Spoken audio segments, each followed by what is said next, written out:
наразишь, летишь, а наразишь на летадlo, pak na ptace, pak na ten balón a pak do... No, by bylo pěkný, kdyby to bylo ještě větší prostě, No. to kolo. A jde koupit tak velkou lupu?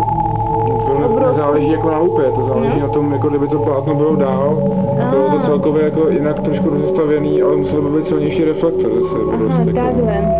To by fakt silné a prostě aby udělalo to velký kolo světlý hodně, no. Muž to natačili, nebo? To ještě ne.